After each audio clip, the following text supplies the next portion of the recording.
गुरुदेव और माँ गायत्री के चरणों में कोटि कोटि नमन। आप सभी को प्रणाम। आध्यात्मिक चिकित्सा की प्रथम कक्षा रेकी होती है। प्राण चिकित्सा ऋषि भूमि भारत की प्राचीन परंपरा है।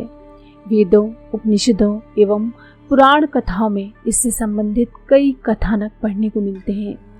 तप व योग की अनेकों ऐसी रहस्यमय प्रक्रियाएं हैं जिनके द्वारा विश्वव्यापी प्राण ऊर्जा से अनंत संपर्क बनाया जा सकता है।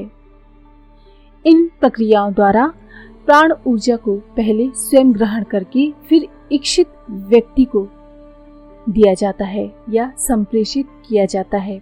फिर ये व्यक्ति दूर हो अथवा पास, इससे कोई फर्क नहीं पड़ता।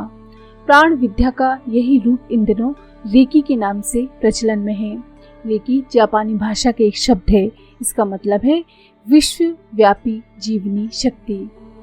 सही रीति से यदि इसका उपयोग किया जाए तो इससे रोगों का उपचार किया जा सकता है। प्राण चिकित्सा की प्राचीन विधि को नवजीवित करने का श्रेय जापान के डॉक्टर मेकाओ उशी को है। डॉक्टर मेकाओ उशी जापान के क्योटो शहर में ईसाई विद्यालय में प्रधान थे।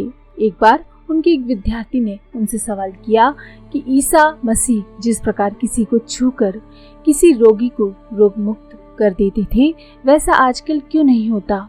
आप वैसा कर सकते हैं?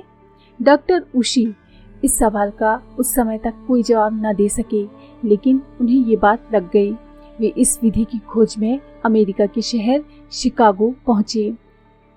वहां उन्होंने अध्यात्म विद्या में डॉक्टरेट की उपाधि प्राप्त की, किंतु अनेकों ईसाई एवं चीनी ग्रंथों की पन्ने पलटने के बावजूद उन्हें सवाल का कोई जवाब नहीं मिला। इसके बाद वे उत्तर भारत आए। यहाँ उन्हें संस्कृत के ग्रंथों में कुछ संकेत मिले।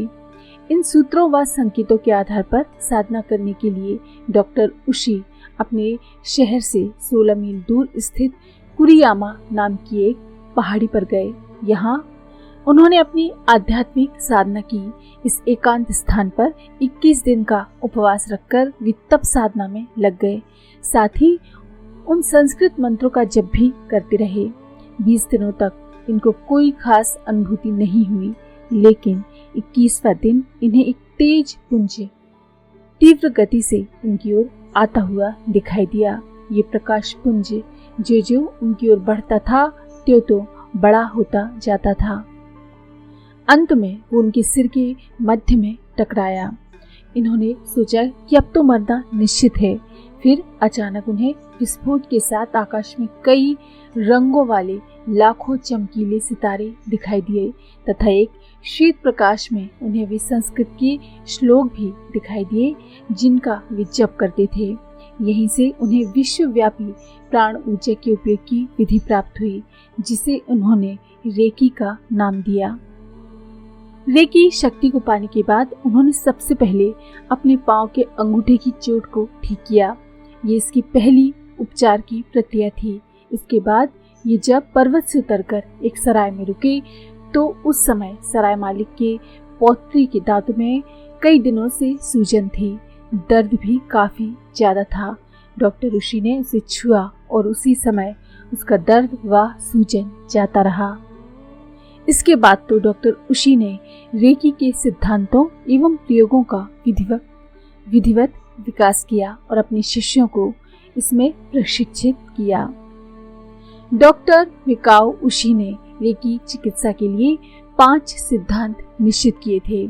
पहला है क्रोध ना करना, दूसरा चिंता से मुक्त होना, तीसरा है कर्तव्य के प्रति ईमानदार होना, चौथा है जीव मात्र के प्रति प्रेम व आदर का भाव रखना एवं 5वां है ईश्वरीय कृपा के प्रति आभार मानना। इन 5 नियमों का सार ये है कि व्यक्ति अपनी नकारात्मक सोच व क्षुद्र भावनाओं से दूर रहे, क्योंकि ये नकारात्मक सोच व भावनाएं ही जिनसे न केवल देह में स्थित प्राण ऊर्जा का क्षरण होता है, बल्कि विश्वव्यापी प्राण ऊर्जा के जीवन में आने के मार्ग अवरुद्ध होते हैं। ये सभी नियम रेकी साधक को पॉजिटिव बनाते हैं, जिनकी वजह से प्राण प्रवाह नियमित रहता है। प्राण चिकित्सा की इस रेकी प्रक्रिया में अंतरिक्ष में संव्याप्त प्राण शक्ति का उपयोग किया जाता है। ये सच तो हम जानते हैं कि प्राण ऊर्जा अंतरिक्ष में व्याप्त है। पृथ्वी के लिए इसका मुख्य स्रोत सूर्य है। सूर्य से अलग अलग तरह की तापीय एवं विद्युतीय चुंबकीय तरंगें निकलकर पृथ्वी पर अलग अलग प्रभाव डालती हैं। ठीक इसी तरह प्राण शक्ति भी एक जैव विद्युत तरंग है। मनुष्य अपनी आवश्यकता के अनुसार प्राण शक्ति को ग्रहण करता है। इसमें अवरोध या रुकावट हो तो बीमारियां पनपती हैं। गायत्री साधना करने वाला अधिक समर्थ रेकी चिकित्सक हो सकता है। इसका कारण ये है कि रेकी में ली जाने वाली प्राण ऊर्जा का स्रोत सूर्य है। वही यहाँ गायत्री मंत्र का आराध्य देवता भी सूर्य है। गायत्री साधना में साधक की भावनाएं स्वतः ही सूर्य पर एकाग्र हो जाती हैं और उसे अपने आप ही प्राण ऊर्जा के अनुदान मिलने लगते हैं। गायत्री साधना के साथ रेकी को जोड़ने का एक अन्य लाभ और भी है, और वो ये है कि गायत्री साधक के सभी चक्र या शक्ति केंद्र स्वगतिशील हो जाते हैं। उसे किसी अतिरिक्त विधि की आवश्यकता नहीं पड़ती।